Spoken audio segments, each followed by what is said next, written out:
নমস্কার বন্ধুরা, তোমরা যারা আজকের এই ভিডিওটি দেখছো, আমি গ্যারান্টি দিয়ে বলতে পারি তোমরা যদি আমার এই টিপসগুলো ফলো করো তোমাদের এইচএসে একটি ভালো স্কোর হবে। কারণ আমি নিজে উচ্চ মাধ্যমিকে 500 মধ্যে 460 নম্বর পেয়েছিলাম। তো আমার একটি বিশেষ অভিজ্ঞতা রয়েছে, সেটা তোমাদের সাথে শেয়ার করছি। তো তোমরা ধৈর্য সহকারে একটু দেখো। এবং হ্যাঁ, আমি তোমাকে সাবস্ক্রাইব করতে বলবো না, যদি ভালো লাগে এবং কাজে লাগে তবে সাবস্ক্রাইব করবে। নমস্কার বন্ধুরা, তোমরা যারা ক্লাস 12 থার্ড সেমিস্টারে পড়ছো এবং উচ্চ মাধ্যমিক 2026 সালে পরীক্ষা দিবে থার্ড সেমিস্টার, এবং তোমরা কিছুতেই বুঝতে পারছো না তোমরা সিলেবাস কীভাবে শেষ করবে এবং ঠিক কীভাবে পড়বে, কারণ আমার অভিজ্ঞতা রয়েছে। কারণ আমি এইচএসে 500-র মধ্যে আমি 460 নম্বর পেয়েছি। তো আমার একটি বিশেষ অভিজ্ঞতা রয়েছে, সেটাই তোমাদের সাথে শেয়ার করবো যে তোমরা ঠিক কীভাবে তোমরা পড়বে এবং কীভাবে একটি ভালো স্কোর করবে। তো তোমরা যদি আজকের এই ভিডিওটি দেখে নিতে পারো, তো আমি তোমাদের গ্যারান্টি দিয়ে বলি তোমাদের ভালো স্কোর করতে কেউ আটকাতে পারবে না। তো তোমরা ভিডিওটি অবশ্যই দেখবে, এবং যদি ভিডিওটি ভালো লাগে তো অবশ্যই লাইক, শেয়ার, সাবস্ক্রাইব করতে ভুলবে না, কারণ এরকম ভিডিও তোমাদের জন্য আনতে থাকবো। কিন্তু তোমরা সবার আগে আমাকে কমেন্টে জানাও তোমাদের কী কী সাবজেক্ট রয়েছে, কারণ অনেকেরই রয়েছে সায়েন্স ব্যাকগ্রাউন্ডে রয়েছে, আবার অনেকে আর্টস ব্যাকগ্রাউন্ডে রয়েছে। তোমরা আমাকে কমেন্টে জানাও তোমার কী কী সাবজেক্ট রয়েছে। আমি সাবজেক্ট ভিত্তিক আমি আলাদা আলাদা ভিডিও নিয়ে আসতে থাকবো, তো তোমাদেরই ভালো হবে, তোমরা অবশ্যই কমেন্টে জানাতে পারো। তো আমি বলি, যেহেতু আমি আর্টসে ছিলাম, তো আর্টস এবং সায়েন্স কোনো কিছু ম্যাটার করে না, তুমি যেটাতে ভালো পড়তে পারো সেটাই তুমি নিচের ওপর ভরসা রেখে সেটার ওপর ভালোভাবে পড়াশোনা করে এগিয়ে যাও, এটাই সবচেয়ে বড় ব্যাপার। তোমার তো প্রথমে তোমাদের সাবজেক্ট কয়টি থাকে তোমরা অবশ্যই জানো। তোমাদের সাবজেক্ট থাকে মোট 6টি সাবজেক্ট থাকে। বাংলা এবং ইংরেজি, তোমাদের 6টি সাবজেক্টের মধ্যে বাংলা এবং ইংরেজি তোমাদের ম্যান্ডেটরি থাকে, এবং কারণ এগুলো তোমাদেরকে পড়তে হবে। এবং তোমাদেরকে আমি একটি বেস্ট টিপস বলবো যে তোমরা কীভাবে সহজে নম্বর তুলতে পারবে, কারণ থার্ড সেমিস্টারে তোমাদের প্রতিটি পরীক্ষা 40 মার্কের রয়েছে এমসিকিউ। তোমাদের অনেকেরই বাংলা পড়তে খুবই ভালো লাগে এবং বাংলা সাবজেক্টটা তোমাদের খুব সহজ মনে হয়, আবার অনেকের ইংরেজি সাবজেক্টটা খুবই সহজ মনে হয়। তো আমি যেটা বলছি শুনো, মন দিয়ে শুনো, তোমাদের অবশ্যই ভালো রেজাল্ট হবে। তো দেখে নাও, তোমার অনেকেরই বাংলা পড়তে অনেক ভালো লাগে, বাংলা কম পড়ে ভালো নম্বর অনেকে পেয়ে যায়, আবার ইংরেজিতে অনেকে কম পড়ে ভালো নম্বর পেয়ে যায়। তো তোমরা একটু খেয়াল রাখবে, তোমরা বাংলা এবং ইংলিশটাকে কম পড়বে বলতে এমন না যে খুবই কম পড়বে, তোমরা এমনভাবে পড়ো মানে টাইম কম দাও, কিন্তু পড়াটাকে বেশি করো, যাতে তোমাদের এখানে 40 মার্কের নম্বর আছে কিনা তোমাদের 35 প্লাস করে যাতে সবগুলোতে চলে আসে, এটা রেখে মাথায় রেখে তোমাদের যখন এই দুটো সাবজেক্ট যখন তোমরা এক সাইড রেখে করবে, যখন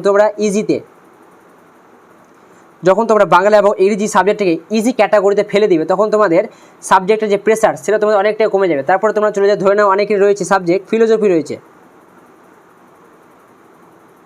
আবার অনেকের রয়েছে জিওগ্রাফি, আবার অনেকের রয়েছে এডুকেশন, আবার অনেক সাবজেক্ট রয়েছে। কিন্তু তোমাদের যা রয়েছে তোমরা অবশ্যই কমেন্টে জানাবে, যাতে আমি জানতে পারি তোমাদের কী কী সাবজেক্ট রয়েছে।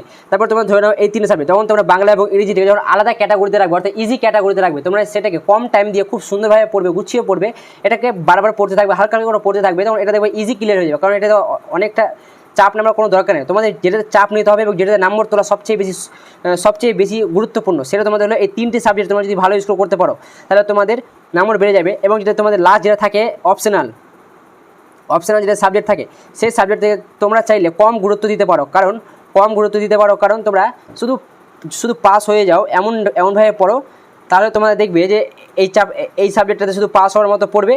আমি তোমাদের বলতে, তোমরা চাইলে ভালোভাবে পড়তে পারো, কিন্তু আমি যেটা বলছি তোমাদের এটিতে ভালো নম্বর তোলার জন্য তোমরা চাইলে অপশনালটাকে কম পড়তে পারো। কিন্তু তোমাদেরকে যখন অপশনাল যখন কম মন দিয়ে পড়ো, তখন তোমাদের এই যে 5টি সাবজেক্ট, সেই 5টি সাবজেক্ট অনেক জোর দিতে হবে, এবং এই 5টিকে জোর দিতে হবে। আবার যদি তুমি এটাকে যদি কম করে পড়ো, আবার এগুলো যদি কম করে পড়ো, তবে তুমি ফেঁসে যাবে। সেই জন্য আমি বলছি, তোমরা যদি ভরসা থাকে নিজের উপর, আর ভরসা রাখতে হবে, তোমরা এই সাবজেক্টটাকে কমভাবে পড়ো। যেটা অপশনাল তোমাদের রয়েছে, যেটা তোমাকে পড়তে ভালো লাগে না, সেটা তোমরা চাইলে শেষে পড়তে পারো, বা কম পড়তে পারো, শুধু পাস হওয়ার মতো। এবং তোমাদের যে 5টি ভালো লাগে, সেই 5টিকে তোমরা এত ভালোভাবে পড়ো, যাতে তোমাদের নম্বর সেই 5টির মধ্যে 500-র মধ্যে যাতে সেই 500-র মধ্যে যাতে তোমাদের 450 নম্বর যাতে উঠে যায়, এমনভাবে পড়ো। এবং নিজের উপরে ভরসা রাখতে হবে, প্রতিদিন তোমাকে নিজের উপরে ভরসা রাখতে হবে। লোক তোমাকে বলবে তুমি এটা করতে পারবে না, কিন্তু তোমার যখন এইচএস একদিন ভালো রেজাল্ট করবে, তখন তোমার দেখবে নিজেকে কেমন লাগবে। তুমি যখন বড় হয়ে যাবে, তখন তুমি বলতে পারবে যে আমি এইচএসে র্যাঙ্ক করেছিলাম বা আমার স্কুলের টপার হয়েছিলাম। তো এটাই একটি মোটিভেশন হতে পারে। যদি ভিডিওটি ভালো লাগে এবং যদি এরকম ভিডিও আরও চাও, তো কমেন্টে জানাবে, আমি অবশ্যই ভিডিও বানাবো। তো আরও একটি টিপ যেটা তোমাদের সাথে শেয়ার করবো। এবার দেখো, তোমাদের থার্ড সেমিস্টার পরীক্ষা হবে, তারপরে ফোর্থ সেমিস্টার পরীক্ষা হবে। তোমরা ফোর্থ সেমিস্টারকে এখন বাদ দাও, তোমরা ভেবে নাও যে আমাদের এইটাই ফাইনাল ইয়ার। কারণ থার্ড সেমিস্টারে যে ভালো স্কোর করতে পারবে, আমি তাদের গ্যারান্টি দিব তাদের ফোর্থ সেমিস্টারে ভালো রেজাল্ট হবে, এবং থার্ড সেমিস্টারে অনেকের নম্বর কমে যায়। আর যে এই বছর থার্ড সেমিস্টারে একটি ভালো স্কোর করতে পারবে, আমি গ্যারান্টি দিয়ে বলি তাকে এইচএসে টপার হতে কেউ আঁচাতে পারবে না। আটকাতে কেউ পারবে না, কারণ থার্ড সেমিস্টারে মার্ক করতে কেউ পারে না, কারণ থার্ড সেমিস্টার হলো এমসিকিউ বেস এবং এখানে অনেকটাই পড়তে হয়, এখানে কেউ সেরকম পড়তে পারে না।